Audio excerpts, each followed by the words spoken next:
నమస్తే, welcome to Disha TV. జార్ఖండ్లో అత్యంత వాంటెడ్ మావోయిస్ట్ నాయకుల్లో ఒకరైన మిసిర్ బెస్రా జీవితంలోకి దారితీసిన అసలు కారణాలను ఆయన కుమారుడు సిద్ధార్థ్ బెస్రా తాజాగా బయటపెట్టడం దేశవ్యాప్తంగా చర్చనీయాంశంగా మారింది. ₹1 కోటి రివార్డు ఉన్న అగ్రనేతగా దాదాపు 3 దశాబ్దాలుగా అండర్ గ్రౌండ్లో కొనసాగుతున్న బెస్రా అసలు ఆయన జీవితం వెనుక ఉన్న వ్యక్తిగత సంఘటనలు వెలుగులోకి రావడం మావోయిస్ట్ ఉద్యమాన్ని కొత్త కోణంలో చూసేలా చేస్తుంది. ఒక సాధారణ కుటుంబానికి చెందిన విద్యావంతుడు ఎలా ఆయుధపూరిత పోరాటాన్ని ఆ మార్గాన్ని ఎంచుకున్నాడన్న ప్రశ్నకు ఈ కథ సమాధానం ఇస్తూనే వ్యవస్థలోని లోపాలను, వ్యక్తుల జీవితాలను ఎంత తీవ్రంగా మలుస్తాయో చూపిస్తుంది.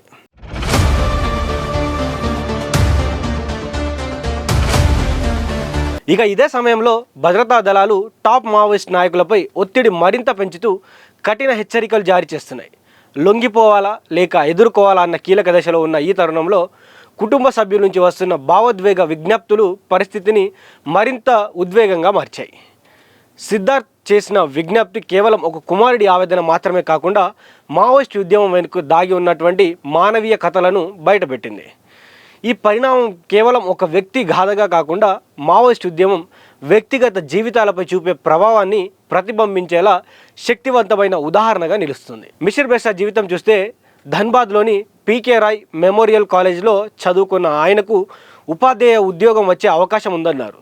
కానీ జాయినింగ్ సమయంలో ఉన్నతాధికారులు ₹8,000 లంచం అడిగిన ఘటన ఆయన జీవితాన్ని మలుపు తిప్పిందన్నారు. కాళ్ళ వేళ్ళ పడిన అధికారులు ఎవరూ ఆయనని కనుకరించలేదు. చివరికి భూమి అమ్మైనా లంచం ఇస్తామని కుటుంబ సభ్యులు అన్నప్పటికీ అర్హత ఉన్నప్పుడు లంచం ఎందుకు ఇవ్వాలి అని ప్రశ్నిస్తూ మిసిర్ బెస్రా ఆ ఉద్యోగాన్ని సున్నితంగా తిరస్కరించారని, ఆ మనస్తాపంతోనే వ్యవస్థపై నమ్మకం కోల్పోయి మావోయిస్ట్ మార్గాన్ని ఎంచుకున్నట్లు సిద్ధార్థ్ బెస్రా తెలిపారు.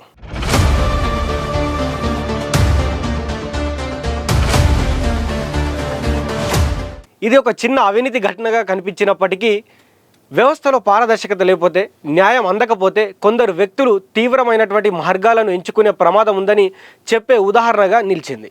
ఇక కుటుంబం కోణం చూస్తే సిద్ధార్థ్కు 7 ఏళ్ల వయసున్నప్పుడే తండ్రి మిసిర్ బెస్రా ఇల్లు వదిలి వెళ్ళినట్లుగా గ్రామస్తులు తెలిపారు. ఆ తర్వాత తల్లిని కోల్పోయాడు. సోదరి శాంతి కూడా మరణించినట్లు తెలిసింది. తాతయ్య సంరక్షణలోనే పెరిగిన సిద్ధార్థ్ బెస్రా 10వ తరగతి వరకు చదివి బతుకు తెరువు కోసం మహారాష్ట్రకు వెళ్ళారు. అక్కడ ఒక పౌడర్ మిల్లులో నెలకు ₹9,000 జీతానికి పనిచేస్తున్నారు. ఒక వ్యక్తి తీసుకున్న సిద్ధాంతపరమైనటువంటి నిర్ణయం వల్ల అతని కుటుంబం పూర్తిగా దెబ్బతినిందనే వాస్తవం ఇక్కడ స్పష్టంగా కనిపిస్తుంది. ఇది మావోయిస్ట్ ఉద్యమం వెనుక ఉన్న మానవీయ నష్టానికి ఒక ప్రతిబింబంలా కనిపిస్తుంది. గత 28 ఏళ్లుగా నా తండ్రిని చూడలేదు. ఇప్పుడు ఆయన వయసు 70 ఏళ్ళు. ఆయన న్యాయంపై పోరాటం చేసింది చాలు. ఇప్పుడు విశ్రాంతి అవసరం. తుపాకీ వదిలి పోలీసులకు లొంగిపోయి తిరిగి ఇంటికి రావాలని నేను చేతులు జోడించి వేడుకుంటున్నా అని సిద్ధార్థ్ బెస్రా మీడియా ముఖంగా తండ్రి మిసిర్ బెస్రాకు విజ్ఞప్తి చేశారు. ఇక ఇటీవల సిఆర్పీఎఫ్ ఉన్నతాధికారి దీపక్ కుమార్ ఇచ్చిన హెచ్చరికతో పరిస్థితి మరింత కీలక దశకు చేరుకుంది. 1 నెలలో లొంగిపోవాలని, లేకపోతే కఠిన చర్యలు తీసుకుంటామని ప్రకటించడం ద్వారా ప్రభుత్వం తన వ్యూహాన్ని స్పష్టం చేసింది. టాప్ లీడర్లను లక్ష్యంగా చేసుకుని ఒత్తిడి పెంచడం, సరెండర్ పాలసీ ద్వారా వారిని జనజీవనంలోకి తీసుకురావడం, అవసరమైతే సైనిక చర్యలు చేపట్టడం ప్రస్తుతం అమలు చేస్తున్నటువంటి విధానం. ఇదే సమయంలో అనేక మధ్యస్థాయి మావోయిస్టులు ఇప్పటికే లొంగిపోవడం, ఉద్యమం క్రమంగా బలహీనపడుతున్న సంకేతాలు కనిపిస్తూనే ఉంది. మొత్తంగా చూస్తే మావోయిస్టు సమస్యకు మూల కారణాలు ఇంకా పూర్తిగా తొలగిపోలేదు. అరణ్య ప్రాంతంలో అభివృద్ధి లోపం, ఆదివాసీ హక్కుల సమస్యలు, ఉపాధి అవకాశాల కొరత వంటి అంశాలు ఇంకా కొనసాగుతూనే ఉన్నాయి. అయితే భద్రతా చర్యలతో పాటు అభివృద్ధి, అవినీతి నిర్మూలన, పునరావాస విధానాలు బలోపేతం చేస్తేనే ఈ సమస్యకు శాశ్వత పరిష్కారం సాధ్యమవుతుందని మిసిర్ బెస్రా కథ ఒక వ్యక్తి జీవితం మాత్రమే కాదు, అది మన దేశంలోని సామాజిక అసమానతలు వ్యవస్థలో ఏ విధంగా ఉన్నాయనేది లోపాలకు ప్రతిబింబంగా నిలిచింది. చివరగా చెప్పాలంటే మావోయిస్ట్ సమస్యకు శాశ్వత పరిష్కారం ఆయుధాలతో కాదు, న్యాయం, అభివృద్ధి, విశ్వాసంతోనే సాధ్యమవుతుంది. అయితే చాలామంది కూడా ఎవరైతే సిద్ధార్థ్ బెస్రా మాటలు విన్నటువంటి వారు చాలామంది కూడా కన్నీటి పరిమితమవుతూ ఉన్నారు. సిద్ధార్థ్ బెస్రా ఎంత జీవితాన్ని కోల్పోయాడు, తండ్రిని కోల్పోయాడు, తల్లిని కోల్పోయాడు, చెల్లిని కోల్పోయాడు. ఒక తాత దగ్గరుండి మాత్రమే పెరిగినటువంటి పరిస్థితి. ఒక పౌడర్ కంపెనీలో 9,000 పనిచేసుకుంటూ దాదాపు 28 ఏళ్ళు అయింది నా తండ్రిని నేను చూడక అని కూడా ఆయన బాధపడుతున్నటువంటి పరిస్థితి.